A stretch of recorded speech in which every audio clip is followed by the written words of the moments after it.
On a tous rêvé de visiter les réserves secrètes d'un constructeur automobile, de découvrir des concept cars jamais dévoilés. Quand cette maison s'appelle Matra et que le guide n'est autre que l'ingénieur Jean-Louis Cossin, directeur général de la marque, le lever de voile est inespéré. Les noms de code disparaissent pour faire place à des autos folles, ingénieuses, innovantes et émouvantes. Savez-vous que vous êtes des privilégiés ?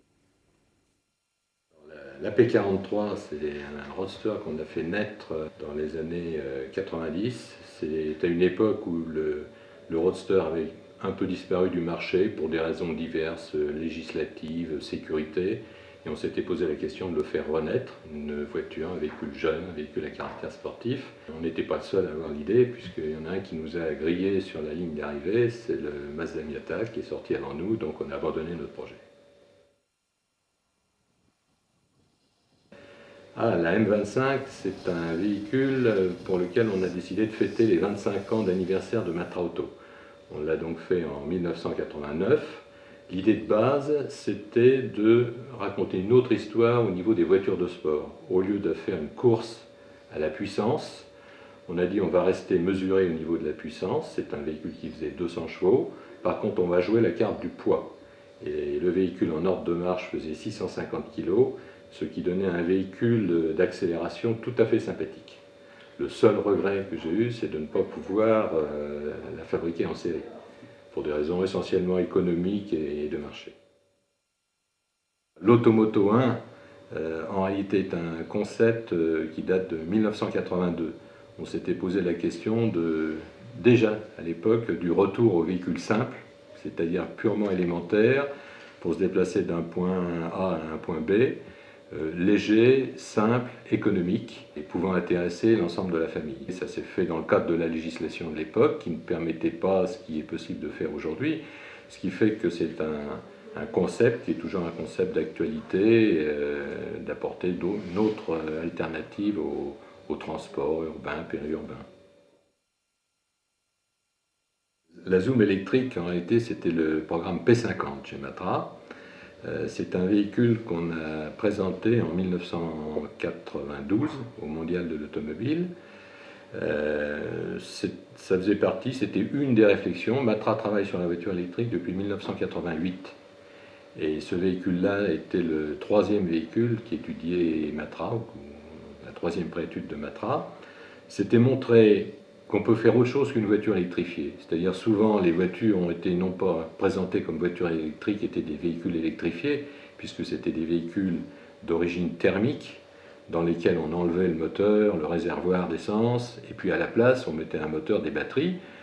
Et qu'est-ce que ça donnait? Ça donnait généralement une sous-voiture, puisqu'on avait le poids de la voiture thermique, plus les batteries, et compte tenu de la faible énergie stockée dans les batteries, ça donnait une voiture qui ne roulait pas très vite et qui avait peu d'autonomie. Ce qu'a voulu démontrer Matra avec ce véhicule, c'était que lorsqu'on conçoit à la base un véhicule pour être électrique, il peut avoir des performances beaucoup plus attractives en accélération et en autonomie. Donc c'est ce que faisait la Zoom, elle faisait 120 km/h de vitesse de pointe à l'époque, elle avait une autonomie de l'ordre de 150 km, et elle accélérait mieux qu'un petit modèle conventionnel diesel. On lui a donné une image de modernité, et puis on avait rajouté un petit clin d'œil pour l'usage en milieu urbain, qui était de réduire l'empattement, ce qui permettait de pouvoir la garer perpendiculairement au trottoir. Parce que réduire l'empattement sur une voiture, on sait bien ce que ça fait, c'est pas terrible d'un point de vue dynamique automobile. Mais là, ça permettait d'avoir l'empattement réduit pour être garé perpendiculairement au trottoir, et puis en roulage normal, d'avoir un empattement correct pour avoir une liaison au sol correcte. La P41 est un concept qui date de 1990, qui était une réflexion, une préétude libre de Matra Automobile sur un petit véhicule urbain haut de gamme. Alors haut de gamme, 4 fauteuils confortables, des places parfaitement identifiées, une grande compacité urbain, puisqu'il faisait 3,05 m de long, coque mythique de la Mini. Et pour pouvoir accéder facilement à l'intérieur du véhicule, le véhicule n'était qu'à 2 portes. On avait imaginé des portes avec une double cinématique, ça c'était une réserve d'étude, qu'on n'a pas hésité plus tard à appliquer dans la montagne. Alors P31 n'est pas dans l'ordre chronologique des projets de Matra Automobile. En réalité, P31 c'était synonyme de 3 litres au 100. C'est un programme qui avait été initié au niveau du gouvernement auprès des constructeurs pour envisager de faire des véhicules à 3 litres au 100 km. Alors il y a eu plusieurs réponses à l'appel d'offres du gouvernement, des réponses papier, et puis Matra, dans le même laps de temps, a fabriqué un prototype.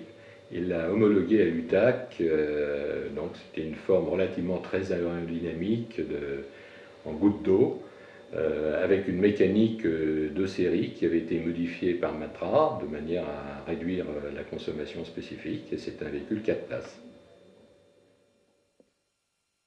Alors la Bagheera, qu'on a appelée Bagheera U8, c'est un projet lui qui date de 1973, fin 72 et 1973. La réflexion, à l'époque, Matra était engagé dans de la compétition sportive et à côté, en production, bien entendu, on faisait un véhicule de sport qui était la Bagheera. On souhaitait changer de catégorie et avoir un véhicule plus performant, mais sur le marché français, les constructeurs français n'avaient pas de gros moteurs. Et l'idée qu'on a eue, c'était d'accoupler 2 moteurs 4 cylindres sur un même carter, et bien entendu rajouter une boîte de vitesse sans en trouver sur le marché. Alors la surprise qu'on a eue, c'est lorsqu'on a accouplé ces 2 moteurs, qui à l'époque devaient faire 80 chevaux, 2 moteurs accouplés, ça faisait exactement 160 chevaux. Donc on avait ce moteur en U8, on l'avait appelé U parce qu'il y avait les 2 vilebrequins et l'accouplement des 2 vilebrequins, qui était un cauchemar d'ailleurs technique pour arriver à le faire marcher. Et on a réalisé une dizaine de prototypes de ce véhicule-là. De mémoire, cette Bagheera équipée de ce moteur roulait à près de 240 km/h. On a roulé à près de 240 km/h avec. On avait fondé beaucoup d'espoir dans ce modèle. Malheureusement, le choc pétrolier fin 73 est arrivé et l'a tué dans l'œuf. L'espace F1, c'est un peu le feu d'artifice des concepts de Matra Auto. Avec nos amis de Renault, on souhaitait fêter dignement les 10 années de succès de l'espace. Donc on s'est offert 10 bougies à l'intérieur de l'espace. On a souhaité faire ça, je dirais, pour faire un peu de communication. À l'époque, l'espace, il y avait beaucoup de concurrents qui commençaient à arriver. Et on a dit, on a été le leader pendant une dizaine d'années. On va continuer en s'affirmant et en plaçant la barre très haut. Donc l'idée a été de prendre l'ensemble du groupe motopropulseur de la Williams-Renault qui était championne du monde en 1994. On l'a installé en position centrale dans la voiture sans rien changer strictement au modèle. C'est-à-dire on avait quelque chose comme 820-830 chevaux, la boîte séquentielle, le pilotage, le réglage d'assiette du véhicule. Donc on a, pour ce faire, pris un espace de série, on a coupé le plancher, on a fabriqué à la place du plancher une coque en carbone, on a installé le moteur tel qu'il était installé dans la Formule 1, on a recréé un train avant spécifique avec des gros freins, des grosses roues, et puis on a travaillé avec nos amis du design de Renault une forme aérodynamique extérieure, afin d'essayer de ne pas faire voler la voiture, mais de bien la garder sur le sol. Et ça donnait un engin tout à fait particulier, qui roulait à 300 km/h, qui était surtout, pour ceux qui ont eu la chance de l'essayer, la première fois qu'on s'assoit dedans, qu'on sent les vibrations dans le baquet, et puis que le pilote démarre en première et on tire 15 000 tours, à l'époque c'était 15 000 tours, on se dit ça ne va jamais se terminer. Ça, c'était impressionnant. Le deuxième point, moi, qui m'a le plus impressionné, c'est le freinage. La première fois, on avait pris des pilotes prestigieux, Alain Prost au volant, on a eu Eric Bernard, qui ont fait essayer à un certain nombre de personnes cette voiture. La première fois où on arrive juste à l'entrée d'un virage à 250 ou 260 km/h, pour ceux qui n'ont pas l'habitude, on se dit c'est loupé, on va sortir, on va tout droit, jamais ça tournera, et puis avec les freinage surpuissant qu'on avait, on rentre dans le virage, c'était un engin formidable. Formidable.